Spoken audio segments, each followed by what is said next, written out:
में से 3-4 बच्चे घरों को वापस आ गए। फिर आपका सारा ये कोई नहीं आएगा। किस तरह आप कहते हैं कोई नहीं आएगा? शाहीन साहब किस तरह?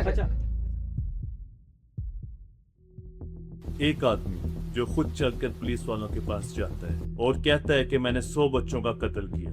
ये कोई फिल्म का सीन नहीं। दिसंबर 1999 में ये लाहौर में सच हुआ। ये वीडियो में हम बात करेंगे जावेद इकबाल कौन था और उसने ये सब क्यों किया। ये केस पाकिस्तान की क्रिमिनल हिस्ट्री में आज तक का सबसे ज्यादा डिस्टर्बिंग केस माना जाता है।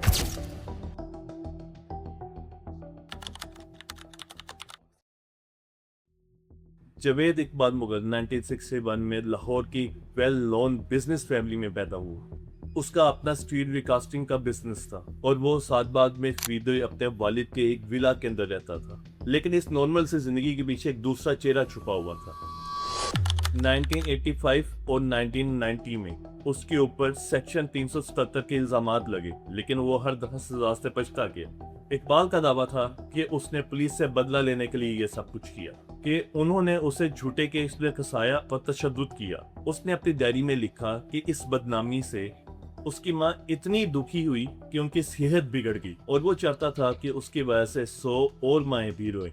यह सोची समझी सोच थी जो अगले 6 माह मासूम बच्चों की जान लेगी।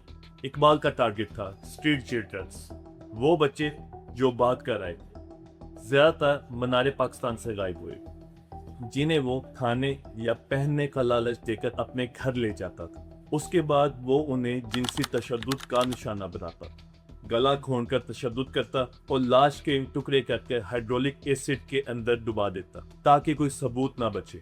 पुलिस को उसके घर से एसिड का टैंक, बच्चों के कपड़े और एक डायरी मिली जिसमें हर कत्ल का कोड लिखा हुआ। उसके 4 नौजवान साथी भी थे जो उसके साथ उसी फ्लैट में रहते थे। दिसंबर 1999 में लाहौर के एक न्यूज़पेपर के एडिटर को उसने एक खत लिखा जिसमें उसने अपना सारा कन्फेशन किया हुआ था और उसमें उसने ये भी लिखा था कि वो खुद को अब रावी रिवर के अंदर डुबा देगा। पुलिस ने रिवर में तलाशी की लेकिन वो कुछ नहीं मिला और शुरू हुई पाकिस्तान की तारीख की सबसे बड़ी मैनहंट। उसके 4 साथी सोहावा से गिरफ्तार हुए। इनमें से एक पुलिस कस्टडी के अंदर ही मौत का शिकार हो गया। पोस्टमार्टम में तशद्दुद के निशानात थे।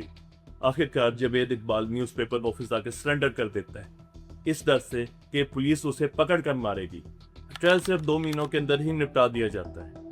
जज सजा सुनाते हुए कहता है इकबाल को उन्हीं पेरेंट्स के सामने गला घोट कर मार दिया जाए जिसके बच्चे उसने कत्ल किए थे और उसकी लाश के 100 टुकड़े करके एसिड में डाल दिया जाए। ये फैसला इतना हसीन था कि इंटीरियर मिनिस्टर मोइनुद्दीन हैदर ने खुद इस फैसले को रिजेक्ट कर दिया और इस्लामी स्कॉलर ने भी खुद इसे गैर इस्लामिक करार दे दिया। लेकिन जावेद इकबाल को कभी भी वो सजा नहीं मिली जो खुद अदालत ने इसे सुनाई थी। 9 अक्टूबर 2001 कोट लखपत जेल में जावेद इकबाल और उसका साथी साजिद अहमद दोनों अपने ही सेल के अंदर मुर्दा पाए गए। खुदकुशी, लेकिन पोस्टमार्टम के अंदर मौत से पहले उनके जिस्म पे तशद्दुद के निशानात थे। इकबाल की लाश को कोई लेने भी नहीं आया। ये केस सिर्फ एक सीरियल किलर की कहानी नहीं है, ये रिमाइंडर है कि पाकिस्तान के सड़कों पर रहने वाले लाखों बच्चे कितने वैल्यूएबल। इस केस ने पहली बार स्ट्रीट चिल्ड्रन की सेफ्टी पर नेशनल कन्वर्सेशन शुरू की। अगर आपको ये डॉक्यूमेंट्री पसंद आए तो वीडियो को लाइक कीजिएगा एंड चैनल को लाजमी सब्सक्राइब कीजिएगा, क्योंकि ऐसे ही और केसेस हम आपके लिए ला रहे हैं हर हफ्ते।